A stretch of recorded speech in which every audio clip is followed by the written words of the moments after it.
My mother was the first woman to work at Kelly, Mexican-American woman, to work at Kelly in the airplane. She used to be a seamstress, and she used to sew the wings on the plane.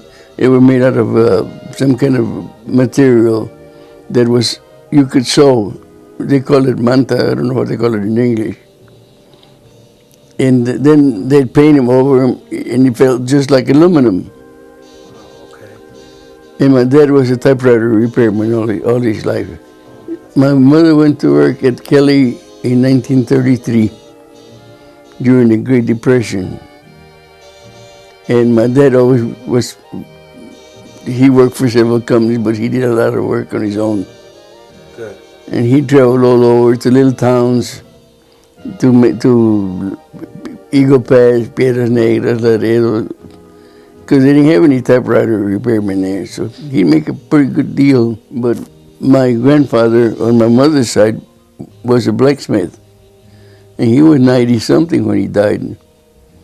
So he was my favorite because anything I wanted, he'd do for me. He'd make me big kites and always tops and things like that he used to make for me, So that's why I loved him so much, I guess. Kind of like Eric and I are pretty close. Yes. My childhood? Yes. Well, the first time I got spanked in school is because I cut some girl's trenza, tres, whatever you call them, pigtail. Because every time she turned, she'd knock my pencil down, and I told her, don't do it, and she'd go like this for the hell of it. So one day I just got my scissors, cut it, and I got spanked pretty good with it. This is the first time I got spanked in school. What school was that? What was the name In of that? Crockett Elementary. I can even remember the teacher, Miss Ferguson. Wow. She had a little hose about this big. I learned not to cut tresses anymore. From high school, Yes. Tech in 1941, right after Pearl Harbor.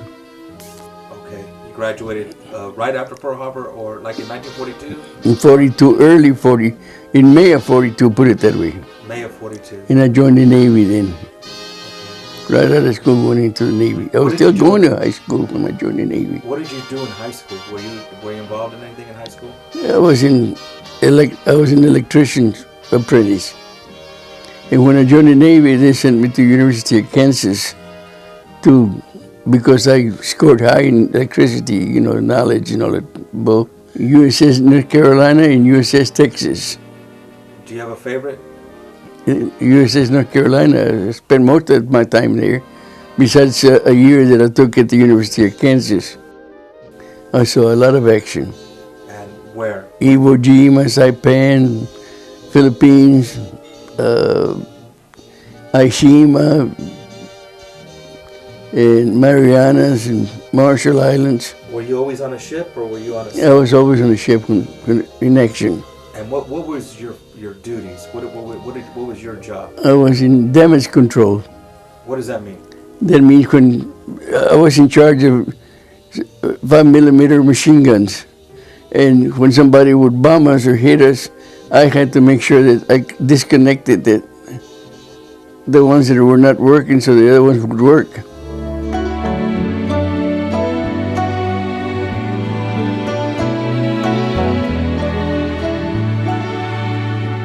Sin ti no podré vivir jamás y pensar que nunca más estarás junto a mí. Song? Sin ti? Why? Because it reminded me of my wife. It's a beautiful song. Did they play it somewhere at your wedding, or was it y'all's song? No, every time I have a birthday, they played. And of course, when I go dancing now quite a bit, so I hear that music, I get up and dance right away. Because they're not. It's soft music, and you can enjoy it. Te la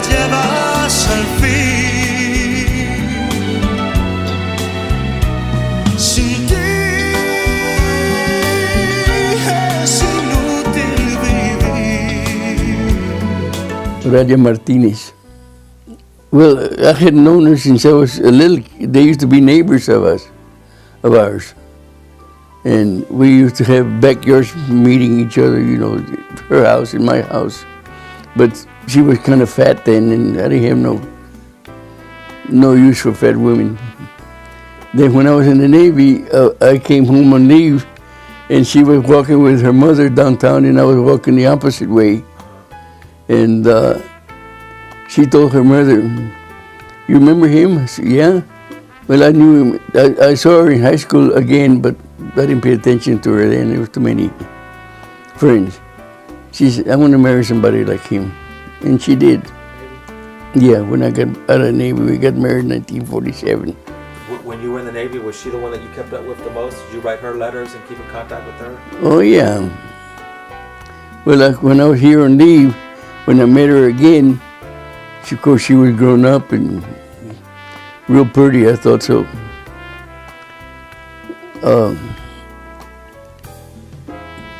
We just started going steady. I wasn't going to get married. I was going to stay in the Navy, but she changed my mind. So, Homer Jr.,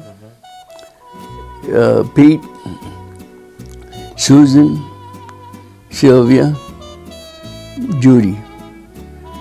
Did y'all plan a big family, you and Orla? Well, not really, but God gave us 5 kids, and I was very happy about it. Well, just having them, raising a family was happy for me. They weren't spoiled or nothing like that. You tell them, "Yeah, I can only give you so much for Christmas," and that was it. They didn't argue with you or giving any kind of lip like they do nowadays. Nowadays, if you don't give a kid 12 years old a car, you're not worth anything. Right. The one I had more trouble with was Pete, with Boy. He was always wrecking my cars. And Pete was in the Navy, joined the Marines right after high school, so he more or less, he was with me till he joined the Marines, and then he went to Vietnam and all those places, but he was a Marine. We used to do a lot of camping, always camping. I had a tent, and I had all the camping equipment, and we'd go up there for a week, 2 weeks sometimes. And they all enjoyed it, so it was fun raising them. And we did a lot of traveling. We traveled to Denver, we traveled to Monterrey, and different places, you know. Because after I started doing engraving by machine instead of hand engraving, I used to go to Mexico to sell trophies. I was just a regular grandfather. I mean, I helped him with, the one I helped the most because he lived with us was Eric and Lisa. They were more or less my favorite because they grew up with me in my house. That's when Susan was going to St. Mary's. What do you remember about those times? Well, they were pleasant, put it that way. They were not perfect. Sometimes we wonder how the heck we're going to make it, but we did all the time. At that time, when they were growing up, things were not like nowadays. Nowadays, if you don't get McDonald's, you're out of luck. At that time, we used to cook our own meals. And there was no washing machine at home. You had to go pay to wash at the laundromat and things like that. But nowadays, everybody got everything, which is good. Well, like when I was a director for the St. Vincent de Paul Society, that was one of the highlights of my life because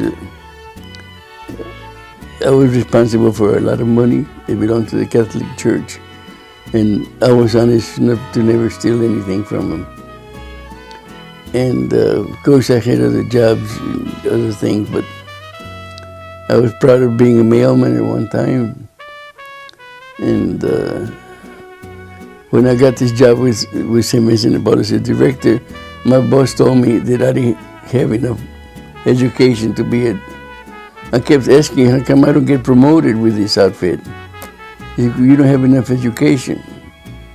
So when I applied for this job with MS in Nepal, what made me feel so proud was that two guys had master's degrees and one had a regular degree. I didn't have any. And I got the job. So that gave me a big boost in my life. Alamo Plastics.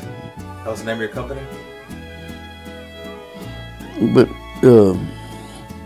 mostly it was my name that, who engraved it for you? Well, Homero Sanchez, where's he at? That they told him. That's how I got to do all those gold buckles and stuff. They gave these gold buckles like to Tommy Lee Jones, for example, or Wainwright, General Wainwright, and Bob Hope. Different people like that. And of course, if you're good, they're not going to let just anybody do it. They paid a lot of money for those gold buckles. I see trees of green,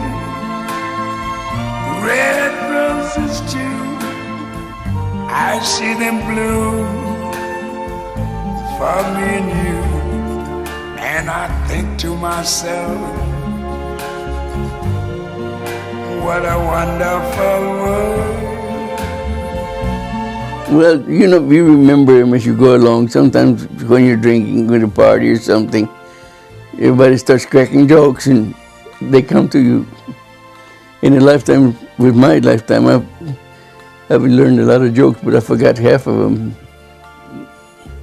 Because it's always some joke come up when you're in a crowd, You remember a joke and then you tell it and everybody laughs with you, so. But I've always kept jokes in my mind. I don't know why, but. Is there a joke that you can think of right now that comes to you that's just short and quick, fast?